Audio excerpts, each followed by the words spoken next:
ಚನ್ನಪಟ್ಟಣದಲ್ಲಿ ನಿಖಿಲ್ ಮುನ್ನಡೆ ಇದೆ, 780 ಮತಗಳ ಮುನ್ನಡೆ. ಆ ಅಂತರ ಕುಸಿತಾ ಇದೆ. 1300 ಇದ್ದಿದ್ದು 780ಕ್ಕೆ ಕುಸಿದಿದೆ. 5ರಿಂದ 6ನೇ ಸುತ್ತಿಗೆ ಬಂದಾಗ ಒಂದೇ ಸುತ್ತಿನಲ್ಲಿ ಸುಮಾರು 700 ಮತಗಳ ಮುನ್ನಡೆಯನ್ನು ಆ ಒಂದು ಪರ್ಟಿಕ್ಯುಲರ್ ಸುತ್ತಿನಲ್ಲಿ CP ಯೋಗೀಶ್ವರ್ ಅವರು ಹೊಂದಿದ್ದಾರೆ.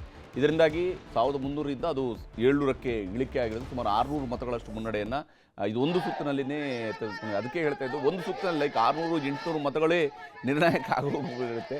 ಅದು ನಿಖಿಲ್ ಪರವಾಗಿದ್ದರೆ ಓಕೆ, 600 ಮತಗಳು ಸೇರ್ತಾ ಹೋದಾಗ ಅದು 5000ಕ್ಕೂ ಮುನ್ನಡೆ ಹೋಗ್ಬೋದು. ಇಲ್ಲ ಉಲ್ಟಾ ಪಲ್ಟಾ ಆಯಿತು ಅಂತ ಹೇಳಿದರೆ ಕಡೆ ಸುತ್ತಿನಲ್ಲೂ ಎಲ್ಲೂ ಕೂಡ ಹೋಗ್ಬೋದು. ಇದು ಈ ರೀತಿಯಾದಂಥ ಟ್ರೆಂಡ್ ಬೈ ಎಲೆಕ್ಷನ್ಗಳಲ್ಲಿ ಬಂದಾಗ ಭಾಳ ಕುತೂಹಲದಿರುತ್ತೆ. ಜಿದ್ದಾಜಿದ್ದಿಯೂ ಕೂಡ ಇದ್ದೇ ಇದೆ.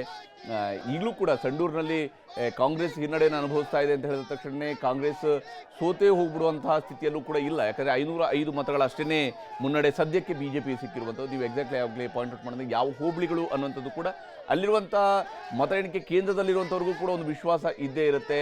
ಇಲ್ಲಿ ಈ ಏರಿಯಾ ಬರಲಿ, ಯಾವಾಗ ನಾವು ಮುನ್ನಡೆ ಹೊಂದಿರ್ತೀವಿ ಅನ್ನುವಂಥದ್ದನ್ನು ಇಟ್ಕೊಂಡಿರುವಂತಹ ಸುತ್ತುಗಳು ಕೂಡ ಇದ್ದೇ ಇದ್ದಾವೆ. ಇವೆಲ್ಲವೂ ಕೂಡ ಸದ್ಯಕ್ಕೆ ಗೋಚರಿಸಿದೆ. ಒಮ್ಮೆ JDSನವರ ಖುಷಿ ಸಂಭ್ರಮ ಮುಗಿಲು ಮುಟ್ತಾ ಇದೆ ಒಂದು ಕಡೆಯಲ್ಲಿ ರಾಮನಗರದಲ್ಲಿ, ಮತ್ತೊಂದು ಕಡೆಯಲ್ಲಿ ಕಾಂಗ್ರೆಸ್ನವರೇನು ಸುಮ್ಮನೆ ಕುಳಿತಿಲ್ಲ, ಅವರು ಕೂಡ ಜೈಕಾರಗಳನ್ನು ಕೂಗ್ತಾ ಇದ್ದಾರೆ. ಹೀಗೆ ಸೆಲೆಬ್ರೇಷನ್ ಮಾಡೋದಕ್ಕೆ ಯಾವ್ಯಾವ ರೀತಿಯಲ್ಲಿ ಸೆಲೆಬ್ರೇಷನ್ ಮಾಡ್ತಾ ಇದ್ದಾರೆ ಅಂತ ನೋಡ್ತಿದ್ವಿ. ಶಿಗ್ಗಾವಿಯಲ್ಲಿ 6ನೇ ಸುತ್ತು ಮುಕ್ತಾಯ ಆಗಿದೆ. 6ನೇ ಸುತ್ತಿನ ಮತ ಎಣಿಕೆಯ ನಂತರವೂ ಕೂಡ ಪಠಾಣ್ ಮತ್ತು ಭರತ್ ನಡುವಿನ ಜಿದ್ದಾಜಿದ್ದಿ ಮತ್ತೆ 1000ಕ್ಕಿಂತ ಕಡಿಮೆ ಮತಗಳ ಅಂತರಕ್ಕೆ ಬಂದು ನಿಂತಿದೆ. ಒಂದು ಹಂತದಲ್ಲಿ 1900 ಮತಗಳ ಮುನ್ನಡೆ ಹೊಂದಿದ್ರು ಭರತ್, ಈಗ ಅದು 662ಕ್ಕೆ ಇಳಿಕೆಯಾಗಿದೆ. ಅಂದರೆ ಒಂದೇ ಸುತ್ತಿನಲ್ಲಿ ಸರಿಸುಮಾರು 1300ರಷ್ಟು ಓಟುಗಳನ್ನು ಹೆಚ್ಚುವರಿಯಾಗಿ ಗಳಿಸಿದ್ದಾರೆ ಪಠಾಣ್. ಭರತ್ ವಿರುದ್ಧ ಹೆಚ್ಚು ಓಟುಗಳನ್ನು ಈ 6ನೇ ಸುತ್ತಿನಲ್ಲಿ ಪಠಾಣ್ ಗಳಿಸಿದ್ದಾರೆ. ಇದೇ ಕಾರಣಕ್ಕೆ ನಿಮಗೆ ಪ್ರತಿ ಸುತ್ತಿನ ನಂಬರ್ಸನ್ನು ನಾವಿಲ್ಲಿ ತೋರಿಸ್ತಾ ಇದ್ದೀವಿ. ಪ್ರತಿ ಸುತ್ತಿನಲ್ಲಿ ಎಷ್ಟೆಷ್ಟು ಮತಗಳನ್ನು ಗಳಿಕೆ ಮಾಡ್ತಾ ಇದ್ದಾರೆ ಅನ್ನೋದನ್ನು ಕೂಡ ನಿಮಗೆ ತೋರಿಸ್ತಾ ಇರುವಂಥದ್ದು. ಶಿಗ್ಗಾವಿಯಲ್ಲಿ 8ನೇ ಸುತ್ತು ಮುಕ್ತಾಯ ಆಗಿದೆ. ಶಿಗ್ಗಾವಿಯಲ್ಲಿ 8ನೇ ಸುತ್ತು ಮುಕ್ತಾಯ ಆದ ನಂತರ ಈಗ 32,125 ಮತಗಳನ್ನು ಕಾಂಗ್ರೆಸ್ನ ಅಭ್ಯರ್ಥಿ ಪಡೆದಿದ್ರೆ ಭರತ್ ಬೊಮ್ಮಾಯಿಯವರು 662 ಮತಗಳ ಅಂತರದ ಮುನ್ನಡೆಯನ್ನು ಸಾಧಿಸಿದ್ದಾರೆ. ಸರಿಸುಮಾರು 1200 ಮತಗಳಷ್ಟು ಮುನ್ನಡೆಯನ್ನು ಒಂದೇ ಒಂದು ಸುತ್ತಿನಲ್ಲಿ ಇಲ್ಲಿ ಕಾಂಗ್ರೆಸ್ ಅಭ್ಯರ್ಥಿ ಪಡ್ಕೊಂಡಿರುವಂಥ ಕೂಡ ಗೋಚರಿಸಿದೆ. ಇದು ಮುಂದಿನ ಸುತ್ತುಗಳಲ್ಲಿ ಯಾವ ಸ್ವರೂಪದಲ್ಲಿ ಕನ್ವರ್ಟ್ ಆಗುತ್ತೆ ಅನ್ನೋದನ್ನು ಕೂಡ ನೋಡಬೇಕು. ಮುಂದಿನ ಸುತ್ತಿನಲ್ಲಿ ಭರತ್ ಮುನ್ನಡೆಯನ್ನು ಉಳಿಸ್ಕೊಳ್ತಾರಾ ಅಥವಾ ಪಠಾಣ್ಗೆ ಮುನ್ನಡೆ ಏನಾದರೂ ಸಿಗುತ್ತಾ ಅನ್ನೋಂಥದ್ದು ಕೂಡ ಕುತೂಹಲದಿಂದ ನೋಡಬೇಕಾಗಿದೆ. ಇದುವರೆಗಿನ ಮೊದಲ 6 ಸುತ್ತುಗಳಲ್ಲಿ ಭರತ್ ಬೊಮ್ಮಾಯಿಯವರು ಮುನ್ನಡೆಯನ್ನು ಹೊಂದಿದ್ರು. ಈಗಲೂ ಕೂಡ ಅವರಿಗೆ ಮುನ್ನಡೆ ಇದೆ.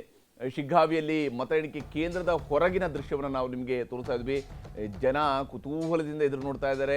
ಮತ ಎಣಿಕೆ ಕೇಂದ್ರದಿಂದ ಬರುವಂತಹ ವರದಿಗಾಗಿ ಕಾಯ್ತಾ ಇದ್ದಾರೆ. ಯಾಕೆಂದರೆ ಎಲ್ಲರಲ್ಲೂ ಕೂಡ ಒಂದು ಕುತೂಹಲ ಇದ್ದೇ ಇದೆ, ಏನಾಗುತ್ತೆ ಅಂತೇಳಿ. ಹಾಗೆಯೇ ಈ ಕಡೆ ರಾಮನಗರದಲ್ಲೂ ಕೂಡ ಅಷ್ಟೇ ಬಹಳ ಜಿದ್ದಾಜಿದ್ದಿಯಿಂದ ಕೂಡಿರುವಂಥದ್ದು. ಇದು ಶಿಗ್ಗಾವಿಯ ದೃಶ್ಯ. ಹಾವೇರಿಯಿಂದ ಅನ್ನುವಂಥ ದೃಶ್ಯವನ್ನು ನಿಮಗೆ ತೋರಿಸ್ತಾ ಇದ್ವಿ. ಹೇಗೆ ಕಾರ್ಯಕರ್ತರು ತುದಿಗಾಲಲ್ಲಿ ನಿಂತು ಕಾಯ್ತಾ ಇದ್ದಾರೆ. ಇನ್ನು ಬೆಟ್ಟಿಂಗ್ ಕಟ್ಟಿದಂಥವರ ಪರಿಸ್ಥಿತಿ ಅಂತೂ ಹೇಳ್ತಿರೋದಂತಾಗಿರುತ್ತೆ. ಒಂದು ಸುತ್ತಿಂದ ಇನ್ನೊಂದು ಸುತ್ತಿಗೆ ಹೋದ ಹೊತ್ತಿಗೆ ಎದೆ ಬಡಿತ ಏರಿಳಿತ ಆಗ್ತಾ ಇರುತ್ತೆ. ಇವತ್ತು ಆ ಸ್ವರೂಪದಲ್ಲಿ ಬೆಟ್ಟಿಂಗ್ ಕೂಡ ನಡೆದಿದೆ ಈ ಚುನಾವಣೆಯಲ್ಲಿ. ಸದ್ಯಕ್ಕೆ ಚನ್ನಪಟ್ಟಣದಲ್ಲೂ ಕೂಡ ಜಿದ್ದಾಜಿದ್ದಿನ ಫೈಟ್ ಸಾಗಿದೆ. 3 ಕ್ಷೇತ್ರಗಳಲ್ಲೂ ಕೂಡ 1000 ಮತಗಳಿಂದ ಕಡಿಮೆ. ಈಗ ಏನು ಬೈಕ್ ಹತ್ತಿ ಓಡ್ಕೊಂಡು ಹೋಗಿ ಏನು ನಾಮಪತ್ರ ಮಾಡಿದಂಥವರು ಬಹುಶಃ ಅವರು ಅವತ್ತು ಓಡಿರುವಂಥ ರೀತಿಯನ್ನು ನೋಡಿದರೆ ಒಲಿಂಪಿಕ್ಸು ಕೂಡ ಈಗಲೂ ಕಳಿಸ್ಬೋದೇನೋ ಅನ್ನೋಂಥ ರೇಂಜ್ನಲ್ಲಿ ಓಡ್ತಾ ಇದ್ರು.